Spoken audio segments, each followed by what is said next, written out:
Hello, it's Monday, which means it is Tip Monday. We are doing backings today.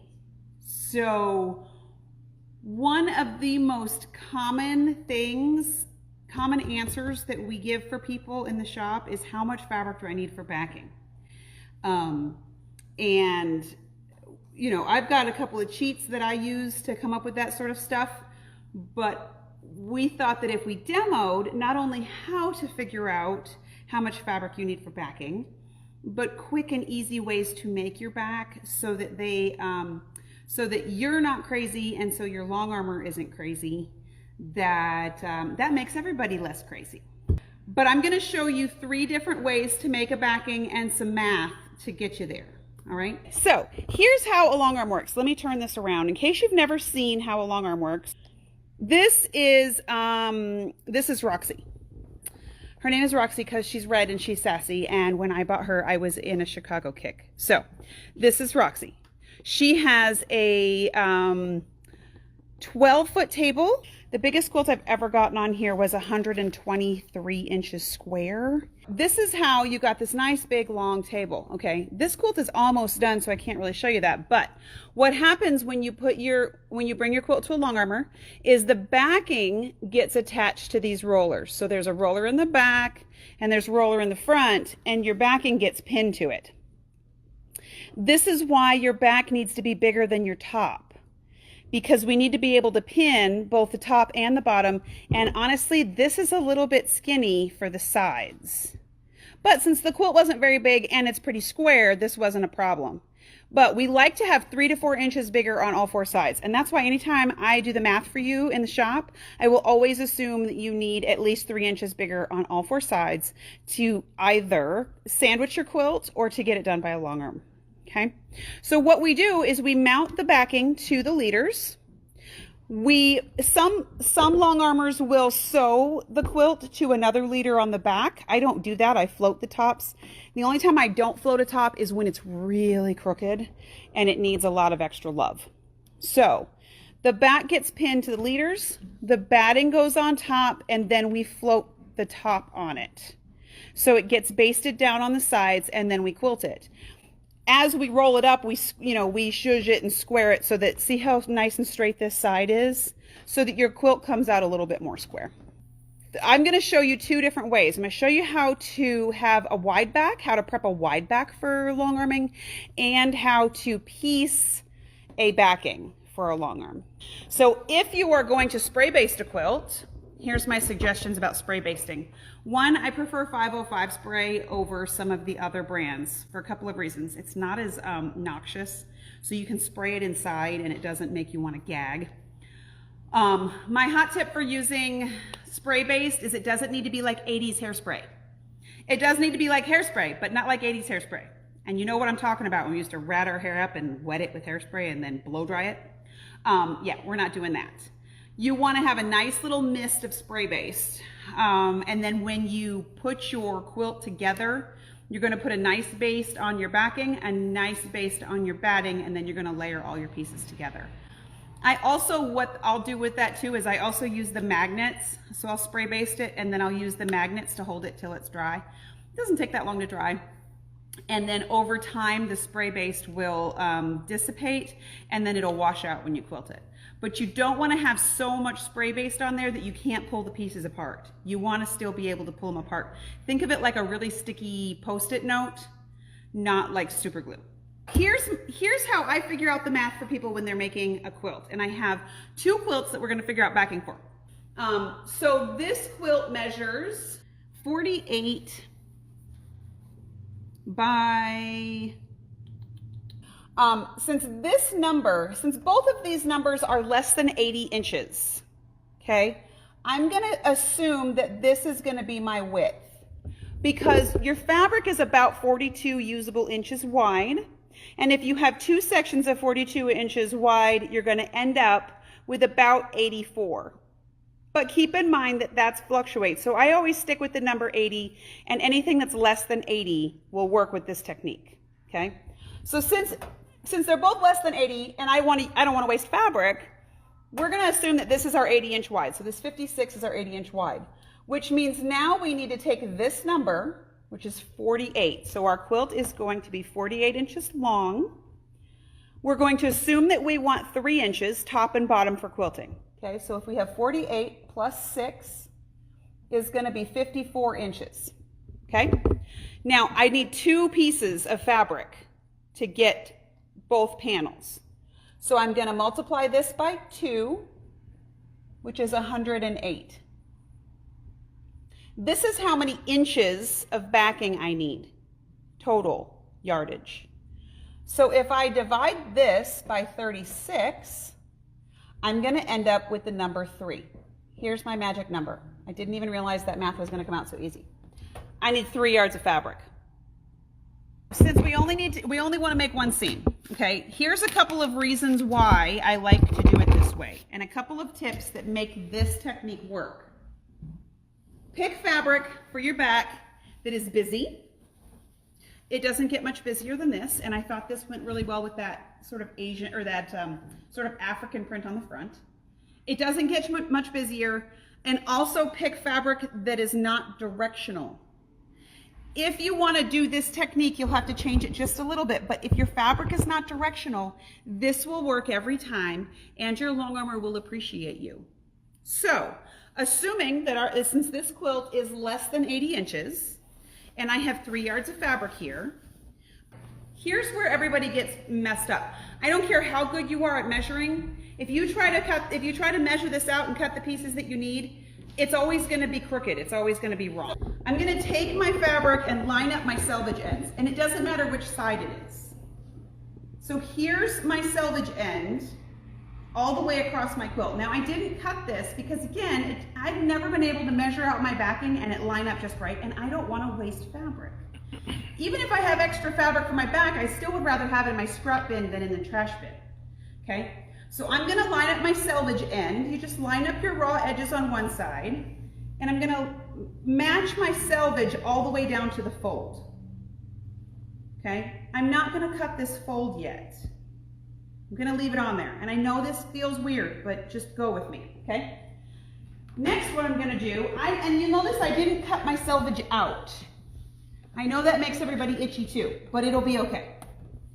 So, I'm going to leave my selvage in for a couple of reasons. One, I want to have a really wide seam allowance. I'm going to use the edge of my foot as my guide.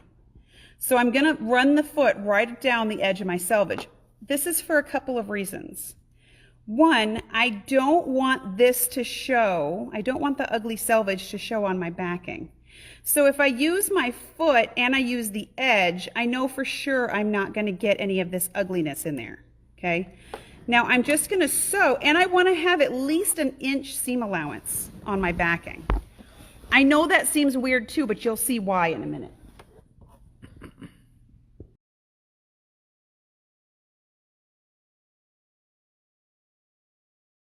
Make sure that when you get to the end over here, you have the fold pulled taut.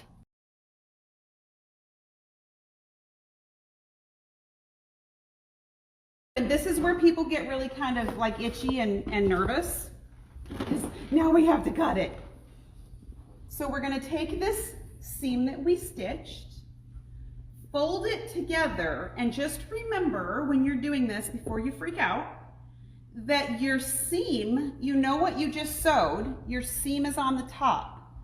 All the ugly bits are in one hand, whichever hand you are, if you're right-handed or left-handed. All your ugly bits are in one hand. So you have 2 raw seams and a fold. Now most of us don't have a table big enough to cut 44 inches wide. So I'm going to take this piece of fabric and I'm just going to fold it over on my cutting table. Now here's where it matters. You want to make sure that when it's folded out on your table, your seam that you made is here, and this side should have all folds, and it should be straight, okay? That side should be all folds. This side, I'm going to flip it so Steve can see it. This side, you should have some raw edges and some folds. If all you see is folds, please don't cut that. Don't cut that and then call me and say you messed me up, okay? So now what I'm going to do is I want to take my really long ruler and I'm going to take and slide it over to where the smallest bit of my fabric is. I'm going to line up my ruler line on the fold just like you would anything else you're going to cut. Okay, so there my ruler line is matched up with my fold. And then I'm going to cut through all the messy edges on the side. Okay, so all I have wasted is this much fabric. That's it. And what I have is a really square backing. So two things, when you take this to the Longarmer, one, they're going to use this seam to center it on your back. And if you have this giant seam allowance and you press this puppy open, what happens is as you're quilting this piece, of course I didn't turn the iron on. I mean, why would I turn the iron on before a demo? Doesn't really matter. What happens is, one, you get this really nice flat seam on the back, but now the fullness of your seam is dispersed over this like 2.5 inch space. So see how nice and smooth that is? This is how smooth it's going to be when it goes on the long arm. And if it's mounted on from this end and everything is laid down, as you roll the quilt, you can make sure that this seam is open. As you know, as the Longarmer, I will make sure that that seam is open as I'm rolling it around. If you have a quilt that's 80 inches or bigger, that's where it gets a little bit hairier. So if we have 120 inches by 120 inches, you know you're going to need 3 widths of fabric. So 3, and again, we work with that 40 number because then you don't have to worry about the selvages and it gives you a little bit of buffer room. So 120 divided by 40 is 3. So that gives you 3 pieces of fabric wide. Okay, so that math is easy. Now, if your quilt is 120 long, you're going to need to figure this math out differently. You know you need 3 sections, so you're going to have to take this 120 and multiply it by 3 because you need 3 panels. That is 360 inches of fabric. This math is also easy because if you divide it by the number of inches in a yard, which is 36, you need 10 yards of fabric. Now keep in mind, if your quilt is 120, I should have said this to begin with. If your quilt is 120, you actually need 126 inches times 3, which makes this 178, which makes this 10 1/2 yards. Okay? So you're going to buy 10 1/2 yards for a 120 inch wide back. Now, this is where people freak out too because you've got to do 3 panels. What I suggest doing, you need 126 inches. Get one of those like carpenter construction tape measures. Lay your fabric out, just one part of your fabric. You don't have to lay out all 10 1/2 yards. You don't need like a whole baseball field to do this. Lay out your fabric with a tape measure. Measure 126 inches. Snip your selvage and rip it. We're going to show you how to do that in a second. Do that 3 times. Okay? Or what you can do, if your fabric is not directional, you can rip off that first one. You can do the technique we just did with the leftover 2 sections. So now if you've taken off 126 inches, you should have the other 126 inches times 2. Fold them right sides together, stitch down the seam, cut off the fold just like we did on this regular piece, then sew your 3rd piece to the side. Still do the 1 inch seam allowance, still do the wide seam allowance and still press it open because you've got plenty of extra width here. Okay, now let's talk about the ripping. If you are freaked out by ripping, this is going to go on the back of my Mariner's Compass quilt. Remember I showed you guys my Mariner's Compass quilt? This one here. So here's the math on my quilt. It's 73 by 84. I didn't make it bigger. I didn't add extra borders, even though I thought about it. This is a 108 inch wide piece of fabric, okay? So again, I don't want to waste fabric. If it's 108 inches wide, then, and this quilt is 84 inches wide, I'm good on the one side. I don't have to do any other math on that. 73 inches, however, if I take the 73 and I add the 6 inches for quilting, I'm at 79 inches, which is what, 2¼ yards is what I need. So this is 1, 2, and just under a half. So this is plenty, this is just about the right size for this quilt. What I'm going to do is I'm going to take this fabric home and I'm going to rip it. And I know that ripping makes some people really itchy. It's okay. The first time DJ heard me rip fabric, he comes running into my sewing room. He's like, what happened? Nothing, I'm just squaring up a back. So here are some tips about ripping fabric, especially with Widebacks. I would rip every piece of fabric we ever sell in our store, but a lot of people just get really worked up about it, so we don't. The only fabrics we rip across the board is Widebacks and rayons, because it's impossible to cut those straight off the bolt without wasting fabric. So if we rip it off the bolt, it's actually saving you fabric, not losing fabric. So when we sell this to you in the shop, we'll take a pair of scissors and we'll just cut about 1 inch or so into the fabric. So I'm going to take a little over 1 inch off of this. I've already ripped this so I know it's straight, but I'm going to just cut into the selvage. Now when you're ripping fabric, this is key. Don't rip it this way. That will distort your fibers and pull them. If you rip it away from you, and I mean away from you, like you're punching somebody that's standing right in front of you, just rip it all the way across the length of your fabric. And I'm going to show you this. So I had already ripped this fabric. So here's what I ripped off. This is one end and this is the other end. And this is how straight your fabric is when you rip it. I know it looks straight when you cut it off the bolt, but it's not. This is how straight your fabric is when you rip it. So if you really want to be your Longarmer's absolute favorite customer, rip both ends of your fabric. You don't need to rip off the selvage. She likes having the selvage because that's a good thing to pin with. Rip both ends of your fabric and then wash it. Because what happens is then when you bring me your ripped and washed Wideback and I go and put it on the rack, it lays perfectly flat.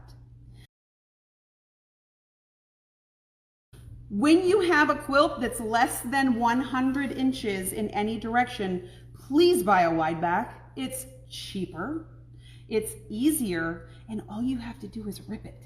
You don't have to do anything else, and just bring it and drop it off. We have a large selection of Widebacks available in the store and on the website. So that's what I suggest. If you have a quilt that's less than 80 inches, do one seam. If you have a quilt that's less than 100 inches, get a Wideback. If you have a quilt that's bigger than 100 inches, either get a Wideback and add a piece of fabric, or do the math with the 3 pieces. Okay, but either way, ripping is good. And a wide seam allowance pressed open is even better. I hope this helps you figure out some math. Have a nice night.